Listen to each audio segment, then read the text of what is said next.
SMK Negeri 1 Tapin Selatan, sebuah institusi pendidikan kejuruan yang berlokasi strategis di Kabupaten Tapin, Kalimantan Selatan. Tidak hanya dikenal sebagai pencetak tenaga kerja terampil, tetapi juga sebagai lingkungan yang aktif menanamkan budaya positif yang kokoh. Budaya ini menjadi fondasi utama bagi setiap peserta didik untuk tumbuh menjadi individu yang berkarakter kuat dan siap menghadapi tantangan global. Keterlambatan siswa seringkali dilihat hanya sebagai pelanggaran disiplin, namun akar masalahnya jauh lebih kompleks dan bersifat multidimensi, melibatkan faktor internal dan eksternal. Saya juga melakukan koordinasi dan kolaborasi baik bersama kepala sekolah, rekan sejawat, dan pelibatan orang tua murid dalam mempersiapkan, menyusun, dan membuat strategi pembelajaran yang relevan, yang efektif dan efisien sesuai dengan kebutuhan perkembangan peserta didik agar nantinya dapat memotivasi dan meningkatkan bakat minatnya secara optimal. Adapun tanggung jawab kita sebagai guru dalam menyikapi permasalahan siswa yang terlambat masuk sekolah harus bergeser dari fokus pada hukuman menjadi fokus pada pembinaan, identifikasi akar masalah, dan solusi yang berkelanjutan melalui pendekatan disiplin positif, restoratif atau teknik coaching dan restitusi. Faktor internal siswa seringkali masalah utamanya adalah manajemen waktu yang buruk dan kurangnya motivasi intrinsik untuk hadir tepat waktu. Siswa mungkin memiliki kebiasaan begadang karena game online atau media sosial, sehingga sulit bangun pagi. Ada pula yang memiliki sikap permisif, menganggap keterlambatan sebagai hal biasa dan remeh. Faktor eksternal, yaitu lingkungan, ini melibatkan hal-hal di luar kontrol siswa, jarak tempuh yang jauh, dan masalah transportasi kendaraan mogok atau angkutan umum yang padat adalah penyebab umum. Selain itu, lingkungan keluarga yang kurang suportif seperti tidak ada yang membangunkan atau harus membangun pekerjaan rumah sebelum sekolah.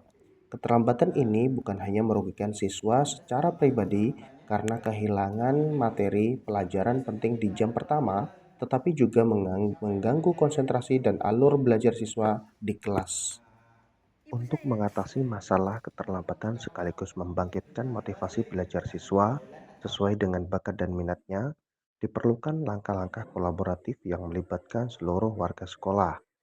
Fokus utamanya adalah mengubah aturan dari hukuman menjadi pembinaan karakter dan tanggung jawab. Guru BK dan wali kelas harus memetakan kasus keterlambatan secara individual. Jangan samakan sanksi untuk siswa yang terlambat karena masalah transportasi dengan siswa yang terlambat karena manajemen waktu yang buruk. Pintu gerbang tidak lagi menjadi tempat penghukuman, ubah menjadi tempat pencatatan dan dialog singkat. Guru piket menyambut siswa, mencatat keterlambatan, dan langsung menjadwalkan sesi coaching singkat, bukan menghukum di tempat. Lakukan survei penyebab keterlambatan, transportasi, jarak, begadang, tugas rumah. Data ini digunakan untuk menyusun kebijakan yang lebih fleksibel, misalnya memberikan dispensasi waktu bagi siswa dari daerah terpencil. Guru BK melakukan konseling bukan interogasi dengan siswa yang terlambat. Siswa diajak merefleksikan nilai atau keyakinan kelas, misalnya menghargai waktu yang telah dilanggar. Kemudian diminta membuat kontrak perilaku untuk masa depan, bukan menyesali masa lalu. Adapun untuk siswa yang berulang kali terlambat, adakan pertemuan tripartit, siswa, guru BK, wali kelas, serta orang tua. Fokus pertemuannya adalah menyusun rencana dukungan bersama agar tanggung jawab disiplin juga dijalankan di rumah.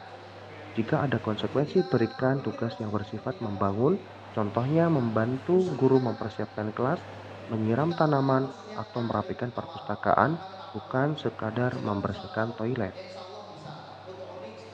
Pendidikan modern menuntut pergeseran dari sekedar transfer pengetahuan menjadi penumbuhan kompetensi abad ke-21.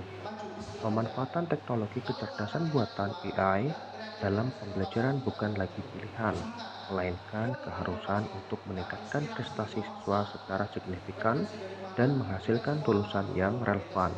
Peningkatan prestasi ini dapat dicapai yaitu dengan strategi terpadu seperti pembelajaran berbasis minat dan permainan gamifikasi yang didukung oleh AI. Integrasi AI dengan pembelajaran berbasis permainan gamifikasi mengubah suasana kelas dan kualitas berpikir siswa menjadi lebih aktif dan kritis. Penguatan karakter gamifikasi yang melibatkan tugas kelompok dan role playing yang diawasi oleh AI untuk melacak kontribusi menumbuhkan sifat kolaboratif, tanggung jawab, dan kegigihan. Nilai-nilai seperti integritas dan empati pun terintegrasi dalam skenario pembelajaran berbasis karakter. AI memungkinkan siswa mengakses simulasi global, berinteraksi dengan kurikulum dari berbagai negara, dan memecahkan kasus-kasus nyata, misal simulasi perubahan iklim atau krisis ekonomi, yang menuntut mereka memiliki wawasan global dalam pengambilan keputusan. Dengan AI, sekolah tidak lagi mendidik untuk masa lalu, tetapi memberdayakan siswa dengan semangat belajar yang tinggi, karakter yang kuat, dan kesiapan untuk menjadi inovator dan wirausahawan di kancah global. Hasilnya adalah peningkatan prestasi yang berkelanjutan karena setiap siswa belajar dengan cara yang paling sesuai dengan dirinya. Penerapan sistem absensi berbasis RFID di SMK Negeri 1 Tebet Selatan merupakan langkah maju yang sangat strategis, terutama bagi sekolah menengah kejuruan SMK yang menekankan disiplin, efisiensi, dan integrasi teknologi. Keuntungan dalam aspek kedisiplinan dan administrasi manajemen sekolah, yang pertama, akurasi dan objektivitas data yang mutlak. Anti manipulasi. Absensi RFID menghilangkan celah kecurangan. Seperti titik absen, setiap siswa harus menggunakan kartu pelajar RFID unik mereka masing-masing. Kemudian efisiensi waktu.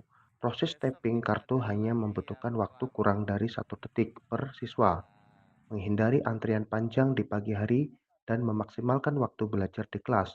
Yang kedua, peningkatan disiplin siswa secara cepat. Bukti otentik keterlambatan. Siswa mencatat waktu typing secara persis, memberikan bukti yang tak terbantahkan mengenai ketepatan waktu. Ini mendukung implementasi disiplin positif berbasis data yang objektif. Kesadaran dan tanggung jawab.